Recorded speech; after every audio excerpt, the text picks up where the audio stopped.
ایران اور اسرائیل کا طویل تنازع آج سے نہیں بلکہ اس کہانی کا آغاز 1948 سے ہوتا ہے۔ یہ وہ وقت تھا جب اسرائیل وجود میں آیا اور Iran was the second Muslim country جس نے اسرائیل کو تسلیم کیا۔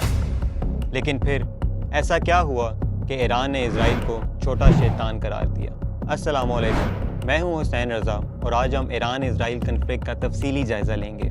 اس کہانی کا آغاز 1948 سے ہوتا ہے جب اسرائیل وجود میں آیا۔ اس وقت ایران میں رضا شاہ پہلوی کی حکومت تھی جو کہ ایک بہت ہی لبرل سوچ کا آدمی تھا، اور عرب اسرائیل جنگوں کے دوران میں ہی ایران نے اسرائیل کو ایز اے اسٹیٹ تسلیم کیا۔ پھر 1958 میں اسرائیل نے پیریفری ڈاکٹرائن لانچ کی۔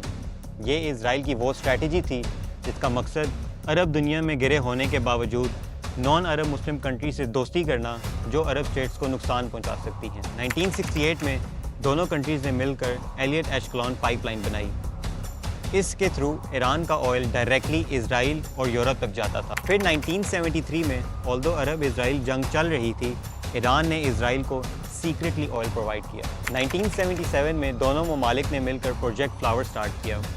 یہ ایک میزائل ڈیولپمنٹ پروجیکٹ تھا جس میں اسرائیل نے جیریکو میزائل ٹیکنالوجی ایران کو دی۔ ایران اور اسرائیل کی یہ دوستی 1979 تک چلی اور پھر سب کچھ تباہ ہو گیا، کیونکہ 1979 میں آیت اللہ خمینی نے شاہ آف ایران کی حکومت کو گرایا اور ایک اسلامک ریپبلک قائم کی۔ خمینی نے اسرائیل کو ایک زائنسٹ رجیم اور چھوٹا شیطان قرار دیا۔ ایران نے سارے ڈپلومیٹک ٹائز توڑ دیے اور اسرائیلی ایمبیسی کو پیلسٹائن لبریشن آرمی کے حوالے کر دیا۔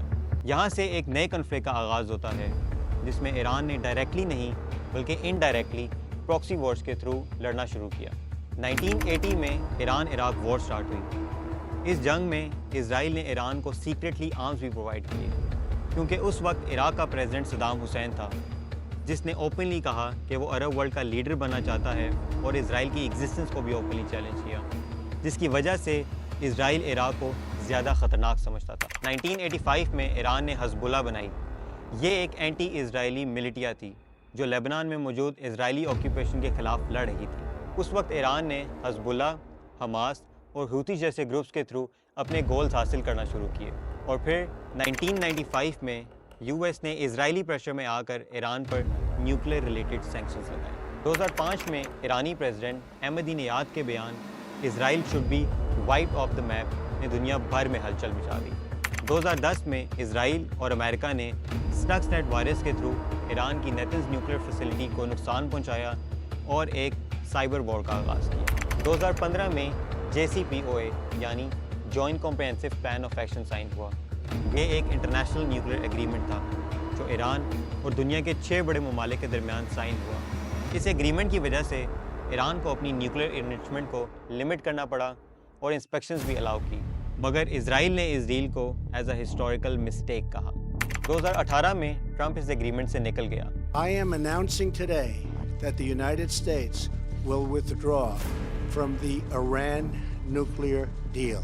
اور نکلتے ہوئے ایران پر دوبارہ سینکشنز لگا دی۔ اس کا نتیجہ یہ ہوا کہ ایران کی اکانومی بالکل کریش کر گئی، اور پھر 3 جنوری 2020 بغداد ایئرپورٹ کے قریب ایک امریکن ڈرون نے اسٹرائک کی جس میں جنرل قاسم سلیمانی کو نشانہ بنایا گیا۔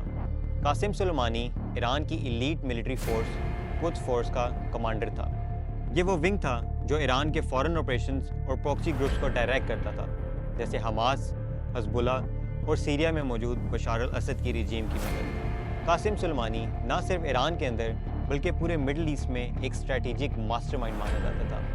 اس کا انفلوئنس عراق سے لے کر سیریا اور لیبنان تک تھا، مگر امریکہ کے نزدیک وہ ایک گلوبل ٹیررسٹ ماسٹر مائنڈ تھا۔ 7 اکتوبر 2023 حماس نے اسرائیل پر ایک میسو اٹیک کیا۔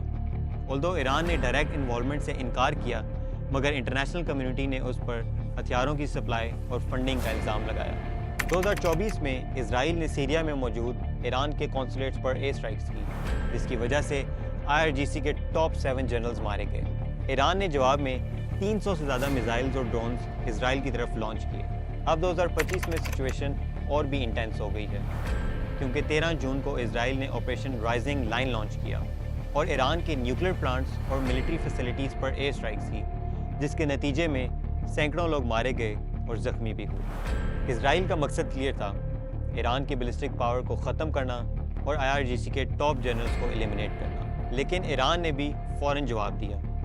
150 سے زیادہ بیلسٹک میزائلز اور 100 ڈرونز اسرائیل کی طرف لانچ کی، اور پھر فل سکیل جنگ شروع ہو گئی۔ اسرائیل نے تہران پر وار کیا اور ایران نے جواب میں تل اویو پر وار کیا۔ یہ ایک ٹیٹ فار ٹیٹ سچویشن بن گئی جس میں ہر دن ایک نئی تبدیلی دیکھنے کو ملتی رہی۔ اسرائیل نے خاص طور پر ایران کی ٹاپ ملٹری لیڈرشپ کو ٹارگٹ بنایا۔ ان اٹیکس میں IRGC کے ٹاپ 7 جنرلز مارے گئے۔ انٹیلیجنس چیف جنرل محمد کظیمی، جنرل حسن محقیق اور جنرل محسن بکیری۔ ایران نے بھی کسی قسم کا ہتھیار روک کے نہیں رکھا، بیلسٹک میزائلز، ہائپرسونک میزائلز اور ایون سوسائڈ ڈرونز استعمال کیے۔ دوسری طرف اسرائیل نے 200 سے زیادہ فائٹر جیٹس اور 30 میزائل لانچر سے ایئر سٹرائکس کی۔ ڈیفینسو سسٹم جیسے آئرن ڈوم، ایرو 2، ایرو 3 بھی ڈپلوائے کیے، لیکن یہ ہر میزائل کو روکنے میں کامیاب نہ ہو پائے۔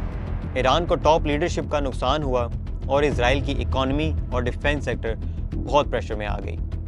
دوستو، ایران اور اسرائیل کا کنفلکٹ 4 ڈیکیڈز پرانا ہے اور بات اب پراکسی وارز سے ڈائریکٹ ملٹری کنفرنٹیشن تک پہنچ چکی ہے۔